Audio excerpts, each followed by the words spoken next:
నా నోటికైతే దుమ్ము దులుపు దంచుకట్టు. డైట్లో అన్ని సప్పటి వస్తువులు. ఇక 3 రోజులు తింటాం, 4 రోజులు డైట్ చేస్తాం. అది ఇప్పుడు ఇంత తింటాం కదా, సాయంత్రానికి మళ్ళీ మనం ఏ జ్యూస్ తాగేసి సైలెంట్ అయిపోతా. అబ్బా నిజంగా సిరి కమ్మటి పచ్చడి ఉంది నిజంగా. ఉసిరికాయ పచ్చడి, చికెన్ పచ్చడి, మటన్ పచ్చడి, మటన్ గోంగూర పచ్చడి, చికెన్ గోంగూర పచ్చడి, లివర్ గోంగూర పచ్చడి, అసలు ఎన్ని వెరైటీస్. లివర్ పచ్చడి కూడా బాగా ముక్క. నాటు చికెన్ అండి,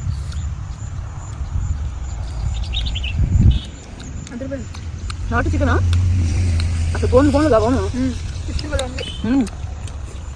ఏంటి ఎర్రగా కలిపేసి బాబు పచ్చడి వేసుకుంది మంచిగా. అబ్బా నిజంగా సిరి పప్పు అసలు ఈ పప్పు లేకుండా ఆ పప్పు కాంబినేషను, ఈ పచ్చళ్ళు అసలు ఎక్కడికి వెళ్ళినా సరే మనకి మన ఆంధ్రాలో మన పచ్చడి వేసి పెట్టినా సరే కమ్మటి భోజనం తింటాం 100% గ్యారంటీ.